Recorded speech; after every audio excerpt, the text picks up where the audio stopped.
afford anything, but not everything. Every choice you make is a trade-off against something else, and that doesn't just apply to your money. It applies to your time, your focus, your energy, your attention, anything in your life that's a scarce or limited resource. And that leads to two questions. Number one, what is most important to you? Not what does society say ought to be, but what actually matters in your own life.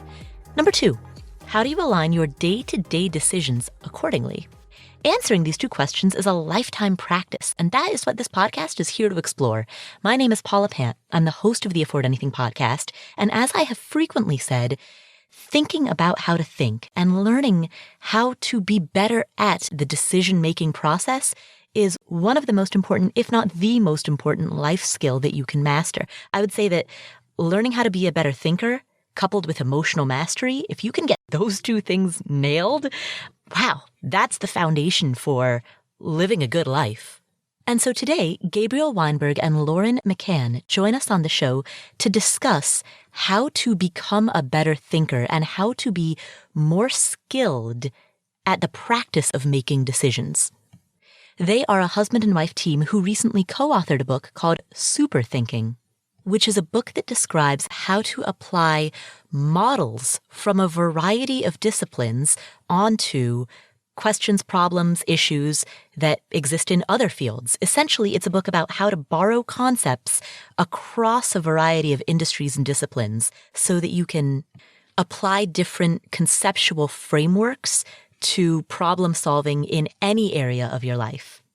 Warren Buffett's business partner, Charlie Munger, uses mental models in order to make better investing decisions. And the study of mental models, which is essentially the study of frameworks or concepts, is often used by people who want to improve the skill set of thinking. So here are Gabriel and Lauren discussing super thinking. Hi, Gabriel and Lauren. Hi. Thanks for having us. Thank you for joining me. So you wrote a book about mental models. Now, can you talk about what is a mental model and why does it matter? Sure. Mental model is kind of a fancy word for concept. And, there's concepts everywhere. Whatever area of study that you kind of did in school, you learned probably tons of concepts. So I was a physics major and learned all sorts of physics concepts that aren't relevant to much of anyone or even myself nowadays. But there are a couple that really are because they're just useful as metaphors to help you make general decisions, investing decisions or personal decisions. An example is critical mass from physics. So that's a nuclear energy concept about making chain reactions. But as a metaphor, it's really useful to understand businesses because businesses can have critical mass or political movements can have critical mass if they have enough people behind them. And so once you understand that a situation maybe that concept applies to that situation, you can automatically kind of think more strategically about it and say things like, well, how could I maybe reach critical mass faster? Now, Charlie Munger, the famous investor, he really opened up my eyes to mental models about 20 years ago when he's talking about his own success in investing and talked about how mental models are behind it. And 80 to 90 models, if he knew them and he applies them regularly, makes him a worldly wide person. But he never really systematically listed out those models. And so I've been spending that time and then ultimately wrote this book to try to really comprehensively list out these special concepts. So would it be accurate to say that mental models are a practice of taking principles across a range of disciplines, taking interdisciplinary principles and applying them to new modalities or new ways of thinking? Yeah, I think so. Maslow's hammer is a good example. You want to talk about that? So Maslow's hammer is the concept that if all you have a hammer, everything looks like a nail. And the idea there is that if you only have one way of solving problems, you're going to try to solve every problem with that method, but that may not be the best way to approach the problem. And so the idea is that you need to have more tools in your toolbox than just a hammer. And the tools may come from economics, they may come from science, they may come from business, but you want to have all those tools in your toolbox. What do you do in the event that you could apply multiple mental models or concepts to a problem and they would lead you in different directions? This is a good point. I mean, these are shortcuts for thinking, but they're not always the answer. By way of example, there is a model called Occam's razor, which is one that maybe more people are familiar with, about the simplest answer being usually the true one and one that you should investigate first. But sometimes it's not. I mean, sometimes it's wrong.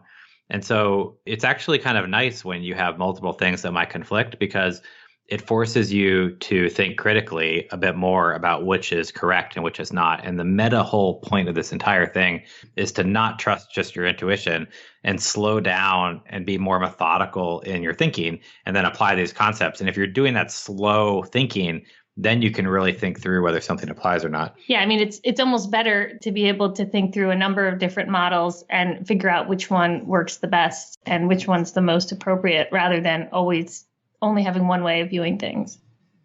How can you obtain feedback that allows you to improve at the practice of thinking? I definitely think that this requires practice. We like to think of it, it's called super thinking because we think it gives you superpowers, but just knowing the concepts are like that first spider bite or radiation dose. It doesn't help you really hone your powers or use them. And to do that, you really have to practice. And because of the same traps of intuition, I don't think you can do it alone. I think you actually need support. Now, we talk every day, and so like we kind of are each other's foil for a lot of these things. But I really think you need somebody. It doesn't have to be the same person for every type, but you need somebody questioning your own assumptions all the time. So the two of you talk every day. How do you protect against groupthink? That's an interesting point. One of the things that we recommend in the book is also spending a lot of time alone and not always thinking of things together. So you have to spend some time, thinking about an issue on your own and then coming back together and saying, oh, these were my thoughts. The example is writing the book. We kind of wrote a lot of things in parallel, and Gabriel might like a way things were flowing, but then I would take a look at it separately and say, I don't really think that works the way you think it works.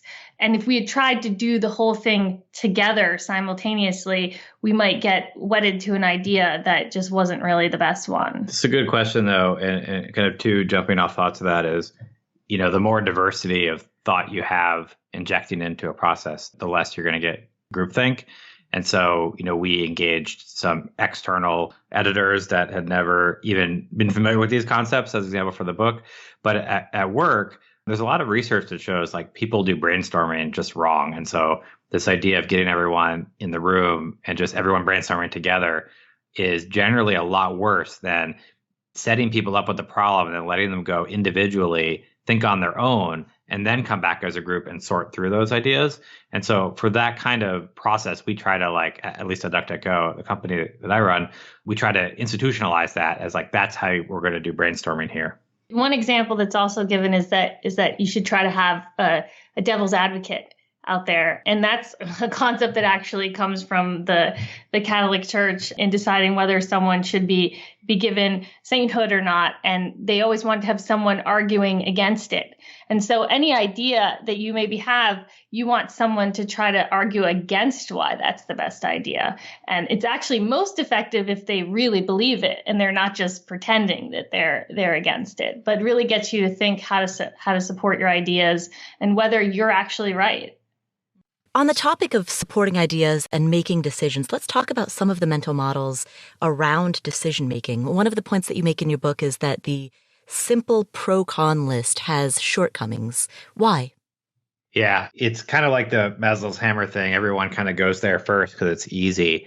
But some of the problems with it are when you write down pros and cons, you're not writing down the weight of how much they matter. So you could have people kind of look at the list and they're like, one side's bigger. But a lot of those things on the bigger side may be small and inconsequential. Another issue with it is they could be interrelated things. And then a third issue with it is oftentimes people have a predetermined idea of what decision they want to make, and they kind of bias themselves. Often they want to make the decision, and so they're not really writing down or aware of all the cons on the list. What's a better alternative? So there's a lot of different decision-making models that you can use for different situations. One really easy tweak on the pro-con list that solves a lot of those problems is to try to put some numbers to your list and put some, first of all, group the interrelated things, but also rate each item even as simple as a 1 to 10, how important it is to you. And then you can start to get, some actual numbers. And why that's important is you can tell whether the pros weigh against the cons. But another concept, which is a major problem with the pro-con list, is something called opportunity cost, where when you're faced with the decision, you may be thinking about that decision alone, but you're not thinking about all the other decisions you could make. So for example, say like you got a job opportunity and you're trying to weigh that job opportunity, the pros and cons. But maybe what you should do, if you're really thinking of switching jobs, is take a step back and think about all the other jobs I could get. And then they each have their own pro-con lists. And if you weight them all, then you can kind of compare all the options more mathematically and say, wow, this other opportunity that I hadn't thought of before, now that I've laid them all the options and scored them, has a much better score. Now, there's still problems with scores and whatnot, but you can start to get much better questions to yourself as to which is actually the better opportunity. So if you were to numerically score the importance of each data point on the list, you could then come up with a final tally, with a net at the end. That's right. And if you want to get even more sophisticated with it, the bigger decision it is, say it is, buying a house type of thing or doing an investment, you could upgrade it to full cost benefit analysis, where you're really turning that into a spreadsheet and making the benefits and costs accrue over time. And the reason why you want to upgrade to that is because I'm sure many people on this podcast know, there are things like inflation, there are things like risk that the benefits and costs may not happen. And so when you start to put that into the spreadsheet, you can account for those things in a numerical fashion. So how would you do that? I mean, in practice, let's say that you were trying to decide whether to accept a job, or even something that's maybe a little less numerically oriented, like whether to continue to live in Las Vegas or to move to a different city. How would you input that into a spreadsheet? It's funny because we did that same process to basically choose where we live now. And what you're effectively doing, and I think people react to some of this and they're like, well, there's subjectivity in it, but there's more subjectivity in your original list by putting no numbers to it. I think the goal is also deciding what factors are important. And for us, you might think about traffic. You might think about what the schools are going to be like. You might think about whether you can actually afford to live there. I mean, that was a big factor for us, how close you're going to be to your family. There's so many different factors, and you really need to try to comprehensively list things out. And I think that's where the groupthink thing, coming back to that, is talking to other people who've made similar decisions, and they can help you come up with things that you maybe haven't even thought of. So how to operationalize that, though, what we effectively did was brainstorm all those factors, including by talking to people. And then you're effectively making kind of like, everyone's familiar with like the U.S. News and World Report college rankings. Mm-hmm. You're effectively making a weighted average decision for yourself. And so you're coming up with all the factors for that decision that you're making, say it's whether to move, and then you're weighting each factor with how much it's important to you. And then you can apply all those factors, rate them, and then see what comes out. Now, there's kind of another model that immediately comes to play here, which is called sensitivity analysis, which is the idea that your ratings are a bit subjective. Like we're basically trying to say location may be more important to you than salary in some cases, but is it twice as important or 3 times important? And you can actually test that in your model by changing the 2 to the 3 and seeing whether the decision would actually change and understanding how sensitive it is to the inputs. And by running a sensitivity analysis, that's in essence a way of testing your assumptions. If a particular input is highly sensitive, then your assumption about that must be correct in order for the data to be good. That's exactly right. Or else you succumb to another kind of model fallacy called garbage in, garbage out, where if your assumptions are too inaccurate for something that really moves the model, then the whole model is kind of garbage. And so it really helps you tell which are most important. And then you can go out, you may need to go out and get more data to understand how important that is or get better numbers for it. You also talk about a decision tree. Can you explain how a person might use that in order to make better decisions about various questions in their life, like taking a job or quitting their current job or moving to a new location? The idea here is that you may have a decision you're making, but there is some level of uncertainty involved in what the outcomes are going to be. You might say, I'm going to switch to this new company because there's going to be more opportunities for advancement there. And I might be able to get to salary X in fewer years. But you should really try to attribute, some type of probability to what actually is the likelihood that that's going to be the outcome. And so you want to try to make a list systematically of here's the different options and here's the different possible outcomes, and then trying to attribute some probabilities to the different outcomes to see like what the expected value or expected return is on each decision. Yeah, the reason to use the decision tree is helps you structure this kind of probability so you can actually at the end, similar to the pro-con list tally, get to a final result and say the expected value of taking this job is more than that job. Whenever you're doing an expected value calculation, though, there's always risk of ruin. And so how should you guard against black swan events, those low probability but high magnitude events that could completely wipe you out and render your decision terrible in hindsight? Yeah, it's exactly right. I mean, what we advocate is to actually move from dollar values to utility values. And those kind of chance of ruin things are so negative in utility that you need to up the value of that part of the decision tree super high, not infinite, but more realistically high than the actual amount, because it's going to ruin you or ruin that investment. And if you do that, the decision tree can actually help you account for that, which is why it is a good model. You're multiplying a very low number of probability by a very high number, this chance of ruin, and it can make you make sense of the outcome. Pulling back a bit, one question I've heard from several people in my audience is, what is a prudent level of thinking about a black swan event? I mean, there's a certain point at which it's good to guard against those, and yet there's another point at which you tip the balance and now you're simply being overly cautious.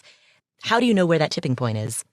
I think it somewhat depends on what situation you're in, right? So if it's really ruined for your entire life, like it's going to cause you death or, actually go absolutely bankrupt, that's kind of irreversible decision that, at least me personally would want to take a lot of time to account for. But if you're talking about somewhat diversified portfolio, either of your life or your investments, where there still is a chance of ruin, but it's limited to one part or size of your portfolio that you've already decided you're willing to take risk on. I liken that we do angel investing, and there are so many black swans in angel investing, and a lot of investments go to zero. But that portion of the portfolio is designed that a lot of them are going to go to zero. It's quarantined in a way that there's exactly. Only a minimal amount of loss.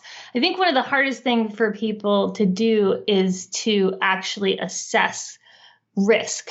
It's really difficult, but people can get afraid, possibly irrationally so, of certain risks.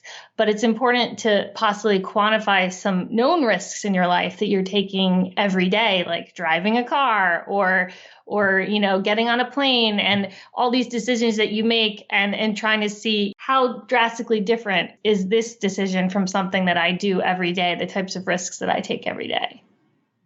I'm glad that you brought up known risks, because one of my next questions was going to be, how do you, while you're going through the process of making a decision, how do you account for the fact that there are unknown unknowns?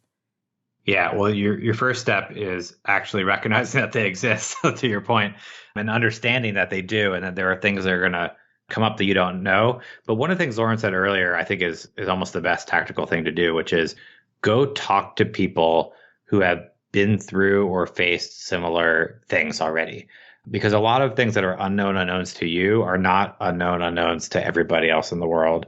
And I can't tell you how many conversations I've had with other entrepreneurs who have been through different things before I did. They really helped me understand where there were risks that I didn't realize existed.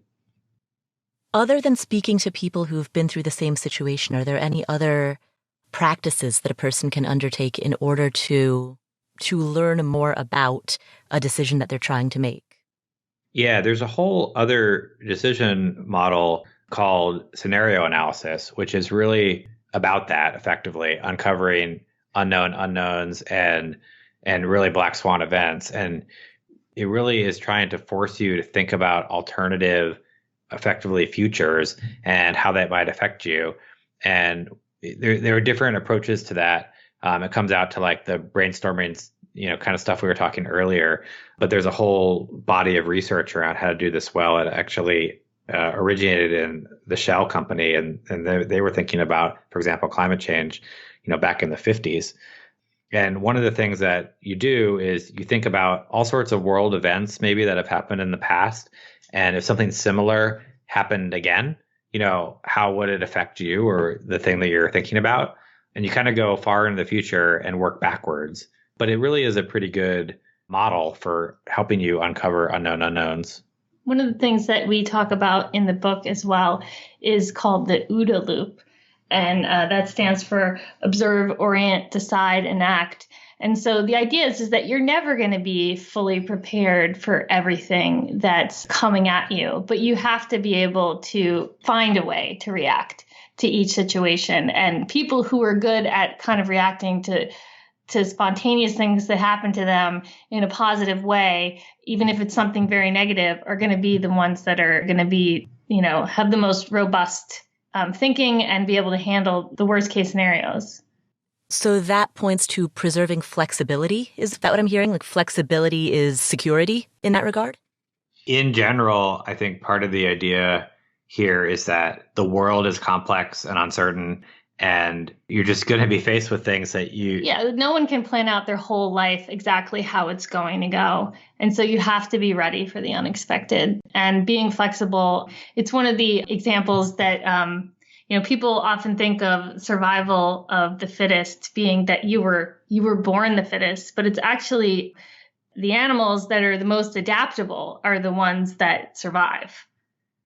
How do you put yourself in a situation in which you preserve your own flexibility, particularly when you don't know what the future holds, as none of us do? That's partly why this meta concept of mental models is so powerful, is that they're general problem-solving techniques, and you have this huge toolbox of things to draw on when you're hit with unexpected things. Another, though, like we said, is just to slow down. Even if you have to go fast, you're using this OODA loop where there's steps where you're actually orienting yourself and making a decision point rather than just, skipping from observing to acting. Yeah, just observing and acting and not orienting or deciding.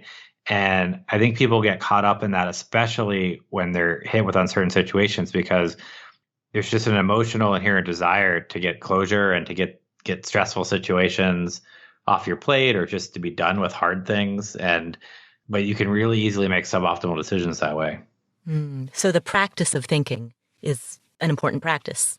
Yeah, I mean, I think it's a skill like any other. I mean, maybe that's the way to look at it. You can practice apply mental models, you can practice thinking, you can practice analytical thinking, and you can go up the skill ladder on that by practice. And then when you're faced with something really consequential, you're going to be much better at it. One thing that you caution against in your book is anchoring, the practice of latching on to the first idea that comes into your mind.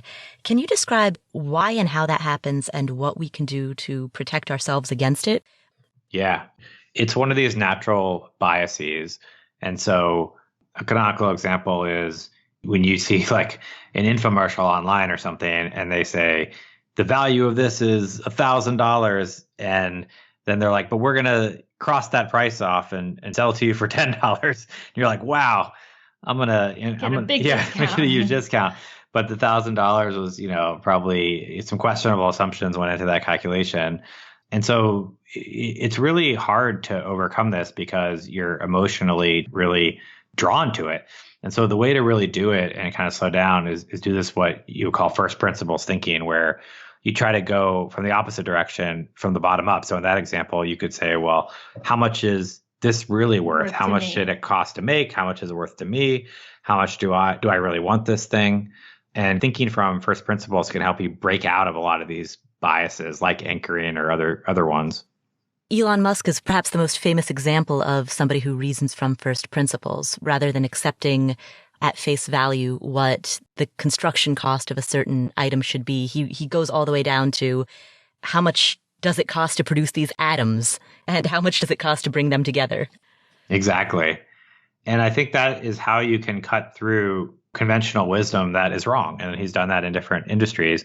And conventional wisdom may be right in a lot of cases, but it's interesting to question it because there are some cases where it's wrong. And if it's wrong, you can discover, what they call the mental model of the secret, which is really its colloquial use as applied to other things like business or investing. And you can really discover amazing investments or business opportunities this way, where everybody is thinking one thing, but the world has changed a bit. And by thinking from first principles, you can uncover these opportunities that no one else is pursuing because everyone's following supposed conventional wisdom, which is now wrong. At the top layer, and really something has changed at a lower layer that made a new opportunity possible. And so how do you discover those opportunities? Like prior to evaluating them, you first need to find them. Yeah. I mean, most big businesses and places where you've seen people make lots of amazing investments, there's one of these at the core of it. There are some strategies to kind of finding these secrets. One is just going around and doing bottom-up thinking. And just like that's basically what Elon Musk has done. Just starting from scratch on an industry or a type of investment and running your own spreadsheet and numbers and trying to make it all add up. And you might discover a major flaw in what currently people are thinking. Another is to hang out with people who are doing that. So hang out with this innovator community in different areas. Like most of the things that ended up being huge businesses, like even things like the internet or search engines or anything, actually started out in very small communities for long periods of time before they got mainstream. And you can go looking at those things more easy than ever on places like Reddit and stuff like that. And the idea is that, say about the internet, it's like, well, how can I use this new cutting edge thing, when it was cutting edge, to start a business? And obviously the internet is huge business right now. And so the idea is if you're with forward thinking people, you can see what's kind of new out there and then see how that could be used in a new and interesting way to change how things are currently being done. If you do spend your time with people who are in a given industry, I guess this goes back to the groupthink question from earlier. How do you avoid the bandwagon effect? Yeah, it's hard. You also have to avoid another problem, which is, a lot of these things basically tinker around for decades before they take off. And so by asking one question, that's kind of another model that comes from venture capital firm Sequoia, why now, is kind of a good one to break out of both these problems. You're asking yourself, okay, why is right now the time where this is going to take off? And going all the way back to critical mass, that could be the answer. Like, it reaches some critical mass and then it's going to explode. Or it could be that there's underlying cost reasons, or there's an availability reason, like for an investment, a marketplace was immediately created and now this is a viable opportunity. But you're kind of asking yourself, okay, I think this may happen in the future, but why hasn't it been happening in the last 10 years? And why do I think it's going to happen in the next 3? And if you can really answer that question, then you can kind of avoid the bandwagon of all the innovators thinking that this thing is awesome, and also avoid this problem of you may waste a decade of your life and it never takes off. You talked earlier about reasoning from first principles, but what about reasoning by analogy? Is there a place for that, or is that a flawed heuristic? I definitely think there's a place for it. I mean, essentially, a lot of the mental models are reasoning from analogy, because you're taking an analogy from a tried and true discipline like physics and doing something from nature and applying it elsewhere. And there's a lot of, historical basis for using that, but it may not be correct all the time. So there's a place for both, but it's kind of like anything. It's like you always want to check whether it really applies or not. But if you do that check step, it's a really big shortcut. I think one of the concepts we talk about in the book also is design patterns. You don't always have to start from scratch. If something's happening a certain way and it's working, sometimes it's best not to try to do it differently. And there's a reason why it works. And there's a reason why everyone does something a certain way. But the first principles idea is just a way of just questioning occasionally, are we sure that that's the best way that we should be doing things? Yeah, most often it probably is. And you should use that way because it's tried and true and it's going to be faster for you. But, sometimes it won't be. And just at least asking the question can make you think whether it is or is not. So reasoning from first principles allows you to not be contrarian for contrarian's sake. Exactly. Good way to put it. If you're contrarian for contrarian's sake, you're just going to waste a lot of your time and effort and probably have suboptimal results. Let's talk about in terms of cognitive biases, the availability heuristic. Yeah, this is kind of similar to anchoring. It's similar in the way that you're presented with information and you're kind of going off that information. But what it is when you're thinking of like making a decision, things that are more recent in your mind play much more heavily in your thinking. And there might be things that are not in your mind that you might have heard about, you may never heard about, like unknown unknowns, that are important to making a good decision. And so what you need to do to avoid availability bias is to not just go on what's in your head and try to write down and think about the wider things that are applied to this. I think a lot of times, especially in terms of risk, as we were talking about risks before, is in the media, there's a lot of doom and gloom. And, here's all the bad things that can happen to you. And it's easy to get caught up in the fear of here's all the 8 million bad things that can happen to me today. That's going to lead you away from taking some good chances. Right. And that seems like the most obvious example of the availability heuristic is that if there's a big fire that happens 2 blocks away, you're going to be very fire conscious for the next month. And then after that, you'll forget about it and move on. Exactly. I mean, it's like there's a illustration that we have. It's a very famous one from like a 1970 paper about asking people what are the risks of different types of things, from shark attacks to heart disease. And there's like 40 different things. And people, as you might expect from availability bias, way overestimate the risk of things like shark attacks and way underestimate the risk of things like heart disease, just because the proportion of which they're reported in the media based on their actual occurrence. And so it sounds like, as we talk through a lot of these different decision-making practices, it sounds as though slowing down and writing things down and scanning for unknown unknowns is the way to overcome some of the biases or the fallacies in your own mind. Yeah, I think that's right. If you're in kind of like ascribing a meta process to what you do, I think you're absolutely right. You slow down, use first principles to try to avoid the biases, and then you use these additional analogies to help you go faster than just starting from scratch all the time. I think the idea, with the book as well, is that we've tried to write down all the possible biases and all the possible, influence models and different ways that your thinking may be skewed away from the truth.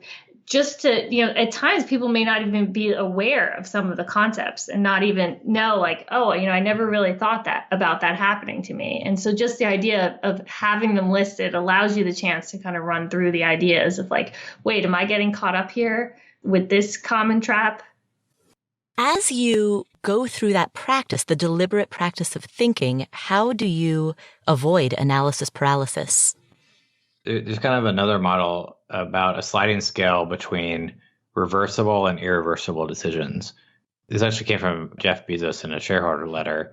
And the idea is that reversible decisions, think of it as like a doorway that you can just walk through and walk back through.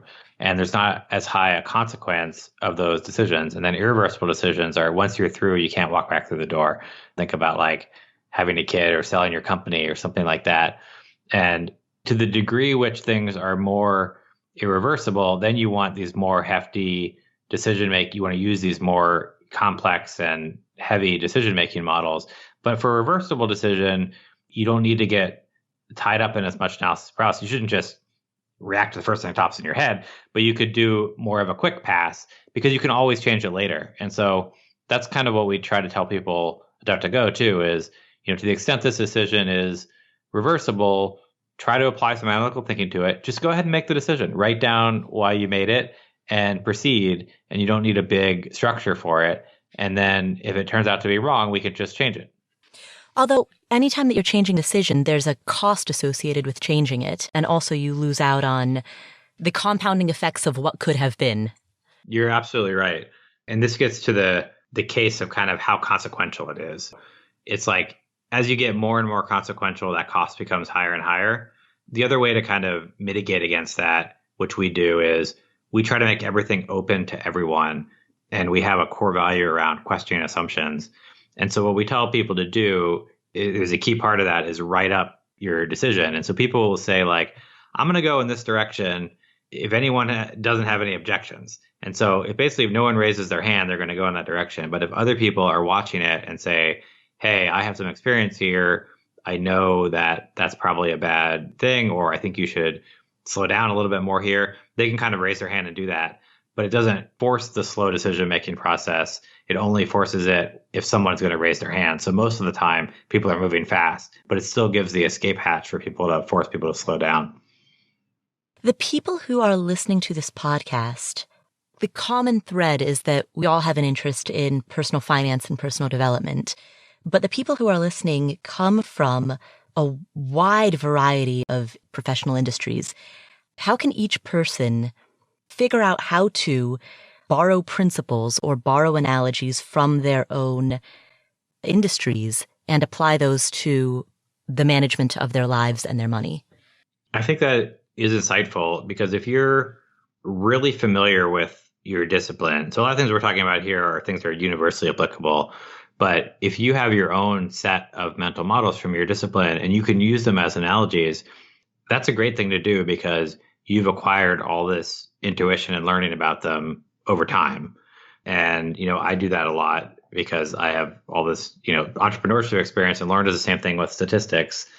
And so I think that's a great thing. I mean, trying to connect things that to other things are really the key learning here. That's kind of the point of the idea of the secret, is that sometimes when you have a lot of experience in a certain area and you try to do something different, you're actually bringing a secret to that area. You're actually bringing something new, a new way of looking at things that might actually be helpful and might actually give you really great insights, because the other people aren't thinking that way.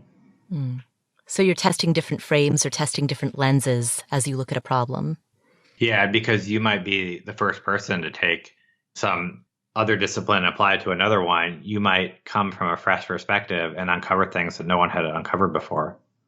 How do you cope with the fact that thinking is hard? I mean, to truly do a good job of thinking about a problem requires a massive amount of time and mental energy. And one thing you talk about in your book is the bike shed effect, where people are eager to talk about how to solve a small problem, but tend to avoid the big ones. How do you deal with that in your own life? I mean, I think that comes down to what we were talking about, the Eisenhower decision matrix. You need to decide what the most important things are, and you need to make time for them, because it is exhausting. Making hard decisions is tiring. Doing hard work is tiring. So you have to leave time for when you're fresh to do the hard things. Like, for instance, for Gabriel, he's a morning worker, and he knows that he's best at doing his hardest work earliest in the morning. So you need to make sure that you're not scheduling 20 different meetings in the morning that are going to make you burn out for the afternoon. And so it's about knowing yourself and when you work best, and making sure that you're leaving time to do the hard things. What are some good models for evaluating decisions that you've made in the past? So there's really a bias called hindsight bias. I think this is especially important with investing. I mentioned angel investing earlier. There's a lot of decisions that are the right decision at the time, given you have the information you had available at that time, that turn out, because of factors out of your control that are uncertain, to be terrible decisions in the end.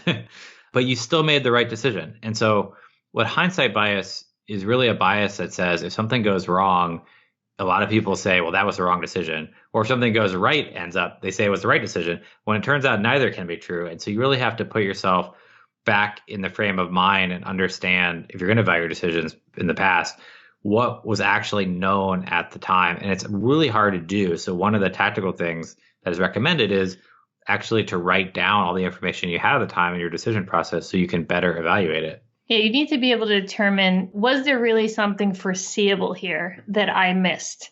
Or was this just bad luck? Because investing and things in life, there's a lot of stuff up to chance. And if it wasn't foreseeable, there really was no better choice for you to have made. But if it was foreseeable, then there's a lesson to be learned. Oftentimes, when we look back on decisions that we've made in the past and we understand those lessons, a specific lesson that's applied to a specific situation, how can we generalize that without overgeneralizing it? It's interesting. It's an art, not necessarily a science, but you're kind of building up that intuition. I think writing down a process here is good. Like I know a lot of venture capitalists do that. They kind of have a structured way to reevaluate their investing decisions. And if you have more of a structured process for doing it, I think you're going to be in a better place than if you're just kind of doing it happenstance. And that structured process could be different for everything. I think one of the things about chance is that we need to remember that if you take similar chances over time, you're going to build up, more information. And maybe for an investor, it's like, boy, I just was missing that this type of founder is really going to be unsuccessful. But you're only going to learn that after making 20 decisions like that. And so that some lessons, you want to keep track of all the decisions you've made over time and see if there was a commonality between the failures or a commonality between the successes, and where can you draw inferences from that and not necessarily take everything one at a time. You both talk about the importance of writing down your decision-making process as you're going through it so that then you can look back on that data later to evaluate and to learn. What specifically should you be writing down? I mean, should you be going through practices like a decision tree or like an Eisenhower decision matrix and then writing those things down so that you have a written record of it? I mean, I think it would be great for you to write down all the assumptions that you made, because that's one of the things that we talk about a lot in the book about assumptions and testing your assumptions. And so sometimes up front, you can't test your assumptions, but retroactively, you can say, well, that one turned out to be wrong. And you might be able to learn from that when you're making another assumption in the future. And so trying to understand also with the hindsight bias is how many of those assumptions that I made were actually foreseeably incorrect? And was there a way that I could have tested that and realized that that wasn't a mistake? But if you forget about, I made all these assumptions and that was the best information at the time, that leads you to realize that maybe was still the best decision at the time. Yeah, I mean, I think a structured process where you standardize your template is desired. That's going to be different depending on what kind of decisions you're making. So like at DuckDuckGo, we have a standard project template, for example, where each project needs to list the background and the objective and the success criteria. And that effectively lists out the assumptions of the project. And then we use that in the postmortem to go back and check whether those assumptions were valid or why not, and why did we make them. But all of those templates look the same. And I think if you're doing an investing, as we're kind of referring to the venture capitalists earlier, they have their own like sheet of paper that they've filled out over time that they're keeping as standardized. And so if you can make a kind of standardized process for yourself, if you're making repeated decisions that are similar, I think that will be beneficial because then you can more easily compare and contrast things. How do you handle this when you're making one-off life decisions? So, for example, if you're deciding whether or not to take an early retirement or whether or not to move to a different country? I think that gets back to this like cost-benefit analysis is a better model, and trying to put some numbers in a spreadsheet and your factors and thinking about all the options you have in front of you. It's more that like we were talking earlier about where to move and kind of approaching it that way. And then it comes down to how important is this decision? If it's really important, then you probably want to put a lot of effort into it. Retiring early, I mean, you can always decide to go back to work, and moving, you can always move back. And like you were saying, there's switching costs of like if you're moving to another country, you're probably going to sell most of your belongings because you're not going to ship everything. And so moving back's not going to be as easy as deciding maybe I'm going to retire, and then you change your mind and realize that you're bored and you really want something intellectually stimulating to fill your days or something like that. And you can just decide to jump back into the workforce. So even big decisions like that are reversible. Exactly. Yeah, I mean, I think it's a degree thing, but I think most are effectively reversible. Great. Well, thank you so much. How can people find you if they would like to know more about you, your work, your book? We have a book website at superthinking.com, and that's probably the best way to find out everything. Excellent. Superthinking.com, and we will link to that in the show notes. Thanks for having us on. We really appreciate it. Thank you, Gabriel and Lauren. What are some of the key takeaways that we got from this conversation? Here are 5. Number 1, when you're making decisions, throw out the simple pro-con list because it's rife with problems. Some of the problems with it are when you write down pros and cons, you're not writing down the weight of how much they matter. So you could have people kind of look at the list and they're like, one side's bigger, but a lot of those things on the bigger side may be small and inconsequential. Another issue with it is they could be interrelated things. And then a third issue with it is oftentimes people have a predetermined idea of what decision they want to make, and they kind of bias themselves. Often they want to make the decision, and so they're not really writing down or aware of all the cons on the list. So what should you do instead? Try this. Create a weighted list in which you assign a numeric value to everything, including things that are non-quantifiable. So assign on a scale of 1 to 10 or 1 to 100 how important each aspect of this decision is to you. This is essentially a way of evaluating how important various features or qualities are to you. It's a way of assessing your relative priorities in the context of one decision, because one decision is going to have multiple factors, and each of those factors are going to have various levels of priorities. And so assigning a weighted value to them lets you make sense of the chaos. And I understand that this might sound overly procedural, but it's also a useful way to clear your head. I think people react to some of this and they're like, well, there's subjectivity in it, but there's more subjectivity in your original list by putting no numbers to it. So that is the first key takeaway. Replace the simple pro and con list with a weighted list. Key takeaway number 2. This is also an action item, and this is to make decisions in the context of expected value. Let's say that you're thinking about switching to another job, or you're trying to decide between 2 different side hustles. What you could do is create a list of various outcomes and then assign a probability to each outcome. You might say, I'm going to switch to this new company because there's going to be more opportunities for advancement there. And I might be able to get to salary X in fewer years. But you should really try to attribute, some type of probability to what actually is the likelihood that that's going to be the outcome. And so you want to try to make a list systematically of here's the different options and here's the different possible outcomes, and then trying to attribute some probabilities to the different outcomes to see like what the expected value or expected return is on each decision. So for example, if you start this particular side hustle and you devote 10 hours a week to it and you are going to have upfront starting costs of $5,000, right? You're trying to decide whether or not you want to do this. Based on your research, based on people whom you've talked to, reading that you've done about it, perhaps a beta test that you've done within it, a small, low-risk beta test that you've done within it.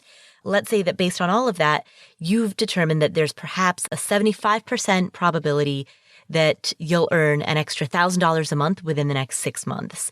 But of course, there's a 50% chance that you'll earn even more than that. But then there's also there's a slim chance, but there is a non-zero chance that you'll earn nothing and you'll lose all of your money and you'll lose all of your time. So there are all of these different outcomes that could happen, and there's different probabilities of each of them. And based on all of that, you can gauge whether or not this is a plus EV decision, which means that the expected value overall is better than it is worse. In other words, given the range of possible outcomes and the likelihood of each of those outcomes, you have, on balance, a higher likelihood of this being a good choice than not. And then if you come up with some type of conclusion based on that, then you go back and you test your assumptions. You ask yourself, are these assumptions, these probabilities that I've given to various outcomes, are these correct? Or is this just a whole bunch of garbage in, garbage out? And maybe that's the case.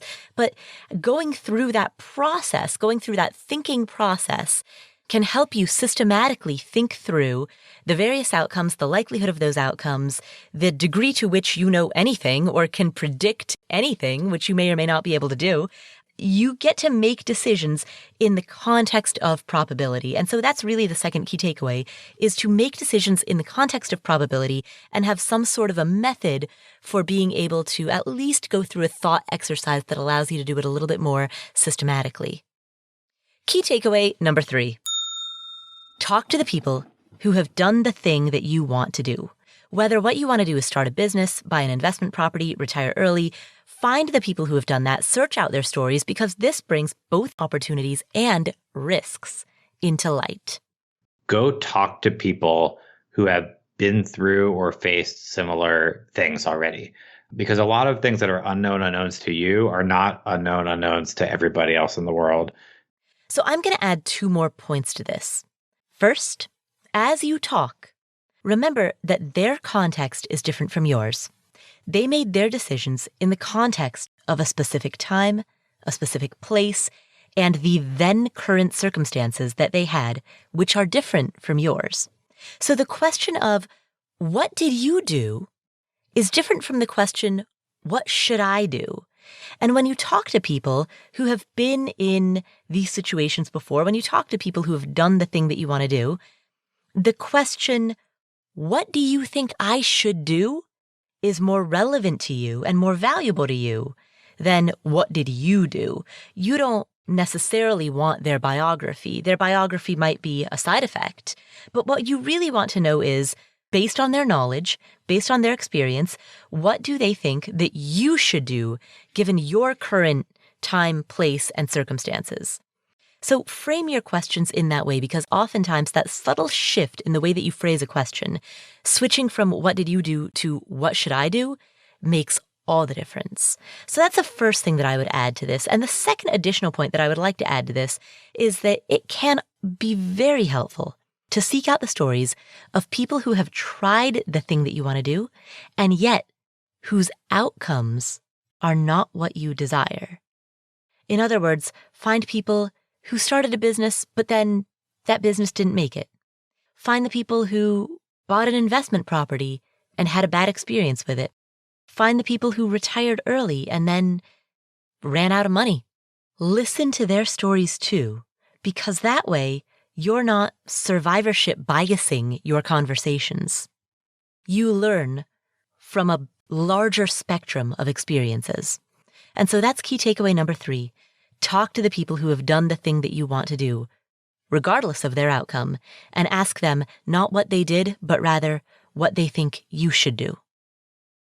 Key takeaway number 4.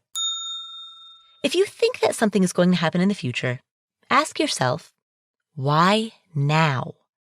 Don't ask, will it happen, but rather ask, if it does happen, why would it happen now?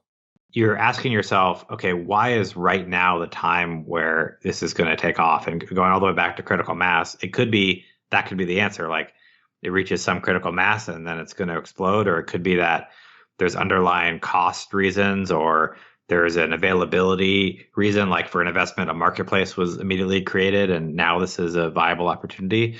But you're kind of asking yourself, okay, I think this may happen in the future, but why hasn't it been happening in the last 10 years? And why do I think it's going to happen in the next 3? And if you can really answer that question, then you can kind of avoid the bandwagon of all the innovators thinking that this thing is awesome, and also avoid this problem of you may waste a decade of your life and it never takes off. So Gabriel's point when he talked about the question of why now reminds me a lot about cocktail party conversation about real estate appreciation. People love to speculate about what the housing market may or may not do, which drives me bonkers because, as the students in my course always hear me say, appreciation is speculation. And broad market forces are outside of our locus of control, so why are we keeping our energy there? Why are we focusing our energy on something that is not inside of our circle of influence? And yet, people love to speculate about the housing market anyway, and I often find myself in the middle of these conversations, and, well, I mean, actually, as I say that out loud, I guess that's a problem because the common denominator is me, isn't it? All right, guilty. But nonetheless, it strikes me that when I hear people say casually, like, oh, I really think Las Vegas is going to rise in the next 3 years, or I really think that XYZ place is going to rise in the next couple of years, it strikes me that they never address the question of why now? Why specifically the time frame of 2019 through 2021 or 22 as compared with any other 3-year increment? Why will this particular 3-year increment be abnormally better? And I think the reason that people don't address that question, I mean, partially it's because you have to learn to ask it, but partially it's because people often look at the situation in a vacuum. We see only what's immediately in front of us and don't zoom out to contextualize it in the broader landscape of decades. And so do we see optimistic indicators in front of us? Sure. But zoomed out, have those optimistic indicators on a long-term aggregate average more or less always been there? Yeah, they have. And as they've been there over the long term, the city has grown at a fairly steady X% rate. So for anybody who thinks there's going to be breakout growth, I mean, again, it goes back to the question of why now? And I really like that Gabriel suggested asking that because it does bring that recency bias, that availability heuristic, it brings that to the forefront of your mind when you realize that you can't answer that question. And so that is key takeaway number 4. Ask, why now? Finally, key takeaway number 5. In this conversation, we talked a lot about the systematic process of evaluating decisions. But having said all of this, I must temper it with the following. Don't take any of this stuff too seriously. And what I mean by that is don't take most decisions in life too seriously, because life and work are what we do every day, and all of it is a big experiment. If you make a mistake, move on. Most mistakes are recoverable. Most situations, to quote Marie Forleo, are figure-outable, and most decisions are reversible. So 80-20 this. Put an incredible amount of time and effort into the few major irreversible decisions of your life, and don't worry too much about the rest, particularly the decisions that can be reversed. The idea is that reversible decisions, think of it as like a doorway that you can just walk through and walk back through. And there's not as high a consequence of those decisions. And then irreversible decisions are once you're through, you can't walk back through the door. Think about like having a kid or selling your company or something like that. And to the degree which things are more irreversible, then you want these more hefty decision making. You want to use these more complex and heavy decision making models. But for a reversible decision, you don't need to get tied up in as much analysis paralysis. You shouldn't just react to the first thing that pops in your head, but you could do more of a quick pass because you can always change it later. So those are 5 key takeaways from this conversation with Gabriel Weinberg and Lauren McCann, the authors of the book Superthinking. If you enjoyed today's episode, please do 3 things. Number 1, share this episode with a friend or a family member. That's the single most important thing that you can do to help spread the message of being a better thinker and improving your skill set of improving skill sets. So number 1, share it with a friend or a family member. Number 2, leave us a review in whatever app you're using to listen to this podcast. You can also go to affordanything.com/iTunes. That'll take you to the page on the Apple Podcasts homepage where you can leave us a review. Number 3, make sure that you are subscribing or following in whatever app you're using to listen to podcasts. If you want to hang out with the community, you can hang out at affordanything.com/Facebook. That will take you over to our Facebook group. By the way, announcement, we are working behind the scenes on developing a community space on a new platform where we're not ready to make the official announcement or give any details yet, but just know we've got community space on another platform that's getting built. Listen to the end of the show in future upcoming episodes for some more information about that. But for now, if you want to hang out with all of the other people in the Afford Anything community, go to affordanything.com/Facebook. That'll take you to our Facebook group where you can talk to other people in the community, ask and answer questions, and discuss today's episode. We have a free ebook. It's called 7 Expensive Rental Property Investing Mistakes to Avoid. The subject of the book is evident from the title, and you can download that at affordanything.com/real estate. If you want to get in touch with me directly, you can do so on Instagram. I'm at Paula Pant, PaulaPant. And thank you to our sponsors, Rothy's, Policy Genius, and Radius Bank. For a complete list of all of our sponsors, plus all of the deals and discounts that you can get, go to affordanything.com/sponsors. Thank you again for tuning in. My name is Paula Pant. Coming up on future episodes of the Afford Anything podcast, we have an episode with New York Times bestselling author David Epstein. He's going to talk about why generalists thrive in careers, despite the fact that our world increasingly seems to be made for specialists. Make sure that you hit subscribe so that you don't miss that episode.